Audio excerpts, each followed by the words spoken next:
ଆଜି ଦିନ 4ଟା ବେଳେ ମେଟ୍ରିକ ରିଜଲ୍ଟ ପ୍ରକାଶ ପାଇବ ଏବଂ ମେଟ୍ରିକ ରିଜଲ୍ଟ ପ୍ରକାଶ ପାଇବାର ଗୋଟେ ମିନିଟ ଭିତରେ କିପରି ତୁମେ ନିଜର ମୋବାଇଲରେ ନିଜ ନାଁ କିମ୍ବା ରୋଲ ନମ୍ବର ଦେଇକି ତୁମର ରିଜଲ୍ଟକୁ ଚେକ୍ କରିପାରିବ ତା ବିଷୟରେ এই ଭିଡିଓରେ ମୁଁ ତୁମକୁ ଡିଟେଲ୍ସ ଫୁଲ ପ୍ରୋସେସ କହିବି।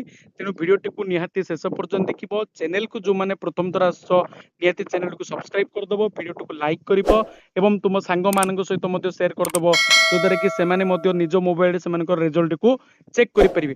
ଦେଖ ପିଲାମାନେ, ଆଜି ଦିନ 4ଟା ବେଳେ ତମର ରେଜଲ୍ଟ ପ୍ରକାଶ ପାଇବ, ଯୋଉଟା କି ବିଏସସି ଓଡ଼ିଶା ଦ୍ୱାରା ଗୋଟେ ନୋଟିଫିକେସନ ଜାରି କରାଯାଇଥିଲା 30 ତାରିଖରେ ଏବଂ ସେଥିରେ ଲେଖା ହେଇଛି 6ଟା ପରେ ତମେ ନିଜର ରେଜଲ୍ଟ ଚେକ୍ କରିପାରିବ। କିନ୍ତୁ ମୁଁ କହୁଛି ପିଲାମାନେ, ଯେତେବେଳେ ରେଜଲ୍ଟ ବାହାରିବ ସାଙ୍ଗେ ସାଙ୍ଗେ ତୁମମାନେ ନିଜର ରେଜଲ୍ଟ ଦେଖିପାରିବ। ସେଥିପାଇଁ ତମର ଗୋଟେ ୱେବସାଇଟ ଅଛି, ଯୋଉ ୱେବସାଇଟ ମାଧ୍ୟମରେ ତମର ରେଜଲ୍ଟ ପ୍ରକାଶ ପାଇବା ସଙ୍ଗେ ସଙ୍ଗେ ନିଜର ରେଜଲ୍ଟକୁ ତମେ ଚେକ୍ କରିପାରିବ। ଦେଖ ପିଲାମାନେ, ତିନୋଟି ଉପାୟ ଅଛି ତମର ରେଜଲ୍ଟ ଚେକ୍ କରିବା ପାଇଁ।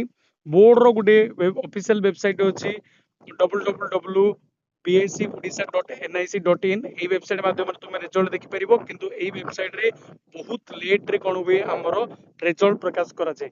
ଆଉ ଗୋଟେ ୱେବସାଇଟ ଅଛି ପିଲାମାନେ, ଓଡ଼ିଶା ରେଜଲ୍ଟ .nic.in, ଯୋଉ ୱେବସାଇଟ ମାଧ୍ୟମରେ ତୁମମାନେ ସାଙ୍ଗେ ସାଙ୍ଗେ କ'ଣ ହେଇପାରିବ, ରେଜଲ୍ଟ ପ୍ରକାଶ କରିବା ସଙ୍ଗେ ସଙ୍ଗେ ତୁମର ନିଜର ରେଜଲ୍ଟ ଦେଖିପାରିବ।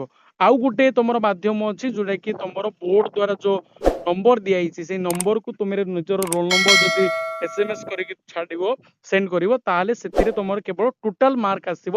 ତମର in score card subject wise ତୁମେ ମାର୍କ ଦେଖିପାରିବନି। ତେଣୁ ଆଜିକାଲି ଯେହେତୁ ସମସ୍ତଙ୍କର ସ୍ମାର୍ଟଫୋନ ହେଇଗଲା, ତେଣୁ ନିଜର ମାର୍କକୁ ତୁମେ এই ୱେବସାଇଟରେ ଦେଖିପାରିବ। ରେଜଲ୍ଟ ପ୍ରକାଶ ପାଇବା ସଙ୍ଗେ ସଙ୍ଗେ ସେ ୱେବସାଇଟଟି କ'ଣ ପିଲାମାନେ, ଓଡ଼ିଶା ରିଜଲ୍ଟ .nic.in। ଦେଖ, ଯୋଉ ୱେବସାଇଟରେ ମୁଁ ବର୍ତ୍ତମାନ ଅଛି ସେଇ ୱେବସାଇଟରେ ତୁମେ ନିଜର ରେଜଲ୍ଟକୁ ଦେଖିପାରିବ। ତାହେଲେ এই ୱେବସାଇଟର ଲିଙ୍କଟି ମୁଁ এই ଭିଡିଓର ଡିସ୍କ୍ରିପସନରେ ଦେଇଦେଇଛି, ତୁମମାନେ କୁଆଡେ ସର୍ଚ୍ଚ କରିବା ଦରକାର ନାହିଁ। डायरेक्ट डिस्क्रिप्शन को जीव, लिंक ऊपर क्लिक कले तुमने डायरेक्ट ए वेबसाइट रे पहुंची जीव।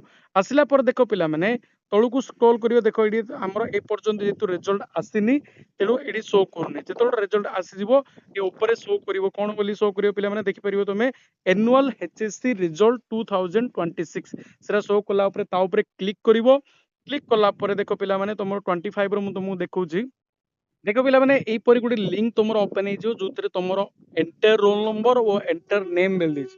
तुमर रोल नंबर देखि तुमे सर्च करि परिबो, किंबा तुमर रोल नंबर ना देखि मते तुमे सर्च करि परिबो। जे कोनोसी देखि तुमे सर्च कला, जदि तुमे रोल नंबर दे देबो ताले तुमर डायरेक्ट कोन होबो, तुमर रिजल्ट तुमको शो कर देबो। किंतु तुमे जदि ना देखि सर्च करियो पिला माने, तुम ना रे बहुत पिला थिबो, तेनु तुम ना और तुमर फादर नेम को देखि तुम रिजल्ट चेक करिया पड़िबो। तेनु सबुटु बेस्ट उपाय होची पिला माने, तुम पाखे जदि रोल नंबर अछि, रोल नंबर टिकु देखि सर्च कर दवा मात्रे तुमर कोन होबो, गोटे सेकंड माध्यम रे तुम रिजल्ट को देखि परिबो।